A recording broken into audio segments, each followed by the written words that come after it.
Hello students, कैसे हैं आप लोग और कैसी चल रही है आपकी मैथ्स एग्जाम की तैयारी। आई होप अभी तक के एग्जाम्स आपके बहुत अच्छे रहे होंगे एंड मैथ्स के एग्जाम में तो आप बिल्कुल फुल मार्क्स लेकर आने ही वाले हैं। सो मैं सलोनी राजपूत, आपकी मैथ्स एक्सपर्ट मैग्नेट ब्रेन से लेकर आ गई हूं आपके लिए एक और बहुत ही अच्छा सेशन जो आपके फुल मार्क्स की जर्नी को चार चांद लगाने के लिए, सक्सेसफुल बनाने के लिए बहुत हेल्प करेगा आपकी। सो क्या है हमारा आज का सेशन? आज का सेशन बेस्ड है हमारा common mistakes to avoid in maths exam, यानी कि बहुत जो कॉमन मिस्टेक्स बच्चे करते हैं उनको कैसे अवॉइड करें। अब आप कहेंगे मैम हमको भी पता है क्या मिस्टेक्स हो जाती हैं, तो इंपॉर्टेंट ये नहीं है पता होना, इंपॉर्टेंट क्या होता है, बहुत ज्यादा इंपॉर्टेंट ये चीज होती है कि आपको ये पता हो कि कैसे हम इस मिस्टेक्स को सुधार पाएं, कैसे हम इन मिस्टेक्स को क्या कर पाएंगे, बहुत अच्छे से आगे कैरी आउट कर पाएंगे चीजों को आसान बनाने में। सो हमको बहुत जरूरी है कि जो हम मिस्टेक्स कर रहे हैं, अभी तक के एग्जाम्स, बहुत से एग्जाम्स दे लिए आपने, प्री बोर्ड्स दे लिए आपने, सारे टर्म्स दे लिए स्कूल में, तो अभी तक आप समझ गए होंगे कि कहाँ लैक हो रहे हैं आप, क्या टाइम कम पड़ जाता है आपको, या फिर कहाँ किस पोर्शन में, किस चैप्टर में मिस्टेक्स हो रही हैं आपकी, कौन सा ऐसा चैप्टर है जो कमजोर है आपका। तो अभी तक आप वो चीज पकड़ चुके होंगे अपनी कि यहाँ मैम ये चीजें मेरे को मैथ्स में दिक्कत करती हैं, इसलिए थोड़ा सा मैथ्स मेरे को पसंद नहीं है। तो मैथ्स बहुत इंटरेस्टिंग मैं बोल सकती हूँ सब्जेक्ट है। सो इससे डरने की कोई भी जरूरत नहीं है, बस थोड़े से प्रिवेंटिव मेजर्स लेके चलना है सो दैट हम सक्सेस को बहुत इजीली पा सके। सक्सेस तो मिलेगी ही, बट उसको जितना इजीली हम ले पाएंगे, बना सकेंगे, हम आपके लिए बना देंगे इस जर्नी को इजी। सो क्या है कॉमन मिस्टेक्स जो आपको अवॉइड करके चलना है, बिल्कुल अलग हटाना है, ये चीजें तो नहीं दोहरानी हमारे एग्जाम्स में, वो देख लेते हैं। सबसे पहली कॉमन मिस्टेक है spending more time in 1 mark question, यानी कि आपके इस बार के पैटर्न में तो वैसे भी वही आने वाले हैं ऑब्जेक्टिव क्वेश्चंस आपको, तो उनमें आपको बहुत ज्यादा टाइम स्पेंड नहीं करना है। क्या होता है, जो शुरू में हमें क्वेश्चन मिलते हैं हम उस टाइम मोर एनर्जेटिक रहते हैं, मोर एंथुसियास्टिक रहते हैं, तो क्या होता है हमें मजा आता है सॉल्व करने में, तो हम 1 नंबर के क्वेश्चन को भी इतनी शिद्दत से सॉल्व करना शुरू कर देते हैं कि उसमें हम 5-5 मिनट तक लगा जाते हैं। फॉर एग्जाम्पल कोई छोटा सा ट्रिग्नोमेट्रिक रेशियो हो आया हो या छोटी सी बात ही पूछी हो, तब भी हम क्या करेंगे, हम पूरा उसके लिए एक ट्रायंगल बनाएंगे, फिर हम उसमें मार्क करेंगे यहाँ पे ये एंगल 30 है, ये हाइपोटेनियस है, ये परपेंडिकुलर है, ये बेस है ना। या कोई सर्कल का क्वेश्चन पूछा हो तो हम बाकायदा सर्कल बनाएंगे, फिर उसमें हम मार्क करेंगे उसका रेडियस, हम उसमें मार्क करेंगे उसका सेंटर, हम उसमें लिखेंगे सर्कमफेरेंस होता है 2πr एंड सो ऑन। तो हो सकता है क्वेश्चन आया हो सिर्फ सर्कमफेरेंस निकाल ले, रेडियस दी है, तब भी हम क्या करते हैं, इतना मजा आ रहा होता है शुरू में तो पेपर सॉल्व करने में कि हम ये सब कारनामे भी वहां कर आते हैं, जबकि 1 नंबर के क्वेश्चन में उनको सिर्फ क्या मतलब है, आपके आंसर्स से मतलब है। यहाँ तो टिक करना होंगे आपको, जो करेक्ट है आप उस पर जल्दी से टिक करके आए और आपको मार्क्स मिल जाएंगे। उनको क्या मतलब कि आपने फिगर बनाया कि नहीं बनाया, आपने हाइपोटेनियस बताई कि नहीं बताई, आपने सेंटर सर्कल का बताया कि नहीं बताया। तो ये बहुत ही ज्यादा कॉमन गलतियां सबसे ही होती हैं, ये ऐसी बात नहीं है कि सिर्फ आप ही करते हैं, मैं भी करती थी बहुत इस टाइप की मिस्टेक्स। लेकिन हमें क्या करना है, मिस्टेक्स को ही सुधारना है, तभी हम जाके क्या बनेंगे, परफेक्ट बन पाएंगे, तभी ही हम जाके पूरे 80 में से 80 मार्क्स इजीली स्कोर कर पाएंगे। इजीली स्कोर करना बड़ी बात होती है, 79 मार्क्स तो सबके आ जाते हैं, बस वो जो 79 से 80 मार्क्स लाने की 1 नंबर की जर्नी होती है ना, उसी को बोलते हैं परफेक्शन। तो उस परफेक्शन के लिए आपको हर एस्पेक्ट बहुत ध्यान से देखना होगा, समझना होगा, अपनी लाइफ में प्रैक्टिस करना होगा। सिर्फ पढ़ना ही काफी नहीं है, किस तरीके से पढ़ना है, किस तरीके से याद रखना है और किस तरीके से उसको प्रेजेंट करना है फिनाले में, आपके फाइनल एग्जाम में, वो बहुत इंपॉर्टेंट रखता है इस मार्क्स स्कोर करने की जर्नी में। सो गाइज, एक्साइटेड तो बहुत हो ही रहे होगे आप लोग, मैथ्स का बहुत बेसब्री से इंतजार होता है सबको। सो हमें बस यही देखना है कि हम बहुत ज्यादा टाइम स्पेंड ना करें 1 मार्क के क्वेश्चन में, जितना लग रहा है उतना तो दो। ऐसा भी नहीं कह रही मैं कि रश करो, तो रश जल्दी में आप यही क्वेश्चन जो है 1-1 नंबर के गलत करके आ जाओ, नहीं, मैं आपसे बिल्कुल नहीं कहूंगी। बिल्कुल आप अपना रिक्वायर्ड टाइम ले लें, बस क्या ना करें, ऐसी चीजें ना करें उन क्वेश्चंस में। आपको सरकमफ्रेंस निकालनी है तो आप सीधा 2πr लिखें, और यहाँ पे क्या करें, फॉर एग्जाम्पल रेडियस 7 दी होती है मोस्टली ऐसे केसेस में, या 7 के मल्टीपल, ताकि ये कैंसिल हो जाए तो हमें आंसर 44 मिल जाता है। फिगर की क्या जरूरत थी? तो ये बातें हैं जो हमको बहुत अच्छे से ध्यान रखनी होती हैं, है ना। तो बस ऐसी मिस्टेक मत करो, टाइम अपने आप बच जाएगा आपका। तो ये मिस्टेक बहुत बच्चे करते हैं कि शुरू के क्वेश्चन में बहुत टाइम लगा दिया तो एंड के में टाइम ही नहीं बचा। तो इसको हमें शुरू से ही प्रैक्टिस करना पड़ेगा। जैसा ही पहला क्वेश्चन आया जल्दी जल्दी सॉल्व करना शुरू करते जाएं, फालतू की चीज़ें ना करें, टाइम वेस्ट ना करें, तो आपकी जो जर्नी है पूरी एंड तक आपको पूरा अच्छे से आपका पेपर इजीली फिनिश हो जाएगा। ठीक है, चलिए आगे बढ़ते हैं नेक्स्ट पे। नेक्स्ट है बैड हैंड राइटिंग। अब बैड हैंड राइटिंग तो यार किसी की गलती नहीं होती है, राइट। अब मेरी बुरी हैंड राइटिंग है, इसमें मेरी क्या गलती है? अब तो इतना टाइम भी नहीं है अभी कि अभी 5 दिनों में मैं क्या करूं अपनी राइटिंग सुधार लूं, या अभी 2 दिनों में मैं क्या करूं अपनी राइटिंग में बहुत ही सुंदर राइटिंग बना लूं। नहीं, अब तो एक एक दिन जरूरी है अपनी प्रैक्टिस पे ध्यान देने का।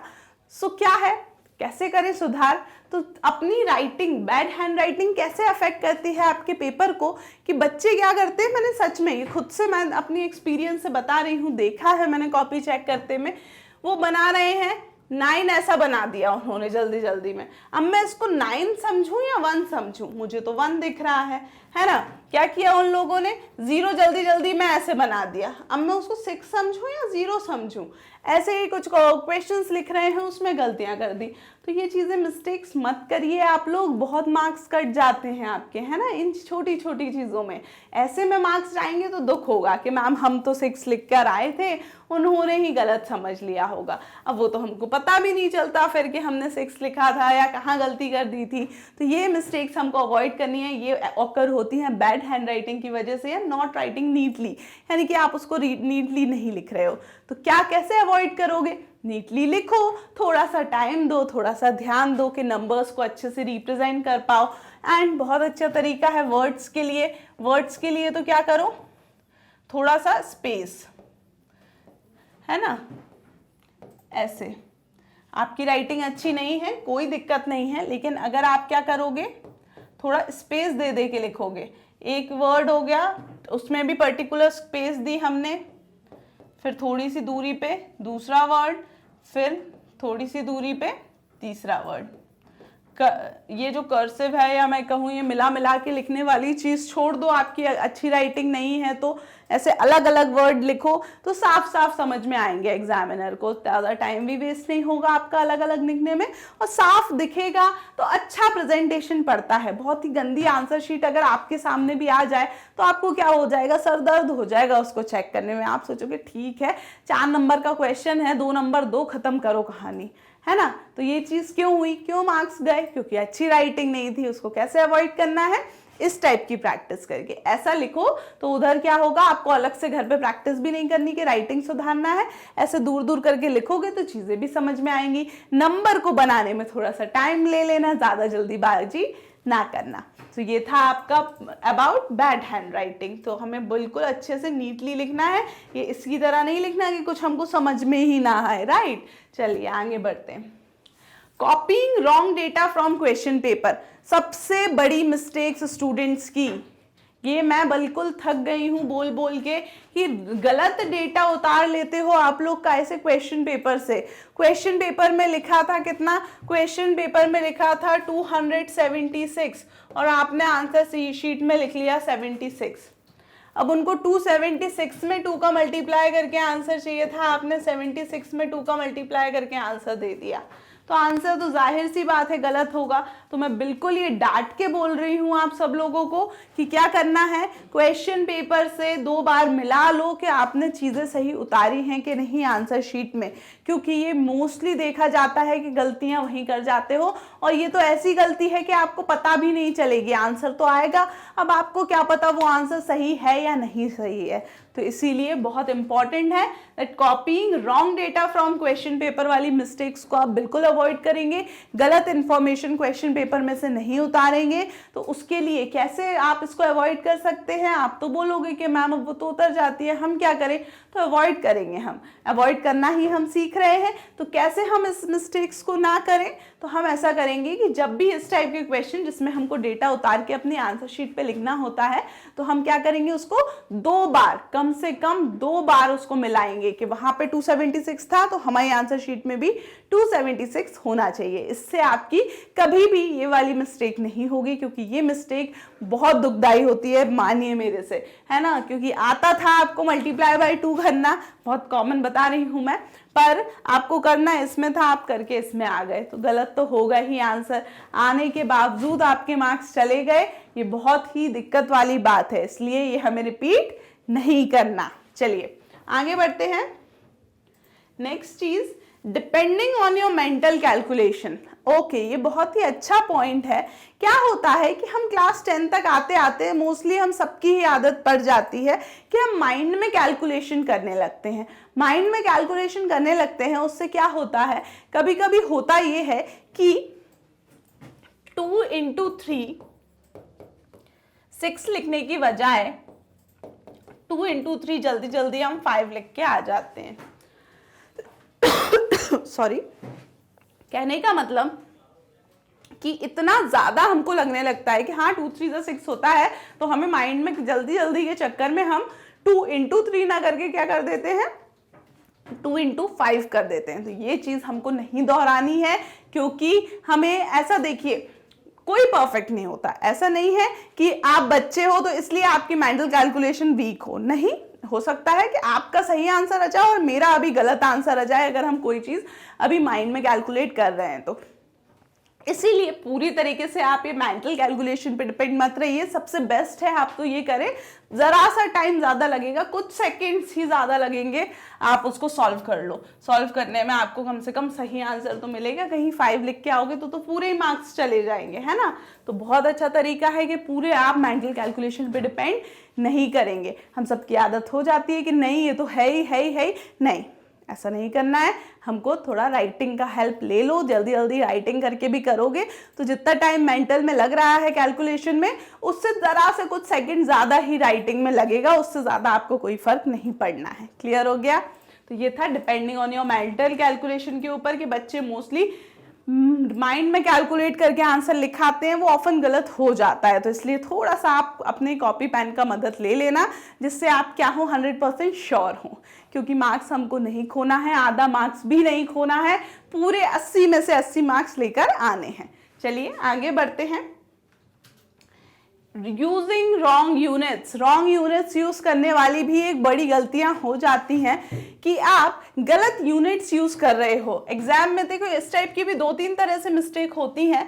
एक आप हो सकता है कि आपके पेपर में क्या दिया हो, एक दिया हो कोई मीटर में यूनिट, एक सेंटीमीटर में यूनिट दी हो, तो आपने फिर ज्यादा पढ़ा ही नहीं कि वो मीटर या सेंटीमीटर है, आपने पूरा आंसर क्या कर दिया, या तो मीटर में ही सॉल्व कर दिया या सेंटीमीटर में कर दिया। तो यहाँ गलती हो जाती है कि आप उसको कन्वर्ट ही नहीं कर रहे यूनिट्स को, या फिर क्या होता है मिसरीड कर लेते हो आप। आपका मीटर लिखा है, मिलीमीटर लिखा है, तो आप ये मिलीमीटर को या तो दोनों को मिलीमीटर समझ लो या दोनों को मीटर समझ लो, ऐसी गलतियां भी हो जाती हैं। तो ये अवॉइड करना है। या फिर क्या होगा आपका कि आप क्या कर रहे हो कि किसी और यूनिट में, ठीक है मीटर में क्वेश्चन दिया था, आप मीटर में ही पूरा सॉल्व करके आ गए, पर वो मीटर में इतना ज्यादा आ रहा था कि वो क्वेश्चन की नीड थी कि आप उसको काय में कन्वर्ट कर लो, किलोमीटर में कन्वर्ट कर लो। तो फिर फाइनल आंसर आपका एग्जामिनर एक्सपेक्ट कर रहा था किलोमीटर, पर आपने फाइनली मीटर लिख दिया। अब ये बहुत ज्यादा वो नहीं मानी जाती मिस्टेक बड़ी, लेकिन अब आ रहा है जैसे कि 1 लाख मीटर, तो भाई 1 लाख मीटर लिखने से अच्छा है उसको किलोमीटर में कन्वर्ट कर लो, है ना। तो ये कुछ छोटी छोटी मिस्टेक्स हैं, इधर से बड़ी बड़ी मिस्टेक हो जाती है, आंसर गलती हो जाते हैं, इससे छोटी सी मिस्टेक होती है बस यूनिट की चेंज करने की। तो क्या है, हमें हमेशा क्वेश्चन की यूनिट्स पे ध्यान देना है। वो कैसे ध्यान दे पाएंगे हम, तो वो हम ऐसे ही ध्यान दे पाएंगे कि हम क्वेश्चन को शुरू से ही प्रॉपरली डिकोड करें, प्रॉपरली सारे उसके मेजरमेंट्स क्या है लिखते चले जाए, सो दैट एंड में हमको दिक्कत ना हो। क्लियर हो गया। तो ये कुछ चीजें हैं, बातें हैं, ध्यान रखिएगा आपके अच्छे मार्क्स लाने के लिए। चलिए आगे बढ़ते हैं। No time left to check the answer sheet before submission. ये बहुत ज्यादा बड़ी मिस्टेक हो जाती है, ये मिस्टेक कभी नहीं करना है। कम से कम 10 मिनट बचा के चलना है हमको एडवांस में, ताकि हम एंड में अपना पेपर सुकून के साथ आराम से क्या कर सके, चेक कर सके। तो सुकून से हमें अगर अपना पेपर चेक करना है तो हमें 10 मिनट, कम से कम 10 मिनट का टाइम एक्स्ट्रा में लेकर चलना है, सो दैट हमारा पेपर चेक हो। क्योंकि जब हमारे पास टाइम नहीं बचता आंसर शीट चेक करने में तो बहुत मिस्टेक हो जाती है। कभी कभी हमें कुछ नहीं आ रहा होता, हम छोड़ देते हैं कि एंड में कर लेंगे या लास्ट वाले टाइम में, हम लास्ट में टाइम ही नहीं बचा। मे बी वहां तक आपको सॉल्यूशन आ गया हो क्योंकि उस टाइप के क्वेश्चन और आ चुके हो, तो आपने वहां सॉल्यूशन किया हो तो उससे क्लिक कर गया हो कि वो पहला वाला कैसे करना है, तो फिर ये दिक्कत हो जाती है। फिर क्या होता है, वहीं से दिमाग खराब होना शुरू होता है, तो आखिर में जो कर रहे हो वो चीजें भी गलत हो जाती हैं। तो हमें क्या करना है, अगर हमें इस चीज को इंप्रूव करना है, अब आप कहोगे मैम इसको कैसे इंप्रूव करें, वो तो एंड में ही पता चलेगा कि एंड में टाइम नहीं बच रहा है। नहीं, तो इसी चीज को इंप्रूव करने के लिए शुरू से अभी तक जो हम बातें कर रहे थे उनको फॉलो करना पड़ेंगी। कि क्या करना है, हमको एक एक मार्क में उतना ही लिमिटेड टाइम देना है, 2-2 मार्क क्वेश्चन में लिमिटेड टाइम देना है, बड़े बड़े क्वेश्चन में बिल्कुल दिल लगा के अच्छे से सॉल्व करना है कि उसमें कोई भी चीज छूट ना जाए। तो ऐसे जब आप करोगे ना तो आराम से आपके पास 10 मिनट तो आराम से बच जाते हैं आपके एंड में पेपर चेक करने के लिए। और पेपर चेक करना क्यों जरूरी है, कॉमन मिस्टेक, यही मिस्टेक्स बीच बीच में कभी जब हम जल्दी जल्दी में कर जाते हैं हमें चेक करते टाइम दिख जाती है कि अरे यहाँ तो मैंने यूनिट गलत लिख दी, अरे यहाँ तो मैंने गलती कर दी डिजिट में, तो क्या हो, फिर हम जल्दी से ठीक कर सकते हैं। तो ये थी आपकी कुछ बहुत ही कॉमन मिस्टेक। कॉमन मिस्टेक्स हम क्या ही क्यों रहे हैं, क्योंकि बहुत कॉमन है, मोस्टली लोग ऐसी मिस्टेक्स को दोहराते ही हैं अपने एग्जाम्स में। तो आपको नहीं दोहराना है क्योंकि आपको तो स्कोर करने हैं पूरे 80 में से 80 मार्क्स। तो इसी के साथ मैं अब आप फिर से रिवीजन करने के लिए लग जाइए। ये कुछ इंपॉर्टेंट बातें हैं जो पढ़ाई के साथ साथ देखना जरूरी है। तो ऐसे ही हम कुछ आपके लिए छोटे छोटे क्या करते जाएंगे, कैप्सूल टाइप वीडियो लाते जाएंगे जो आपकी मदद करेंगे आपके एग्जाम की फुल में से फुल मार्क्स लाने की जर्नी को सक्सेसफुल बनाने के लिए। So Magnet Brains wishes you all the best for all your exams. Thank you so much.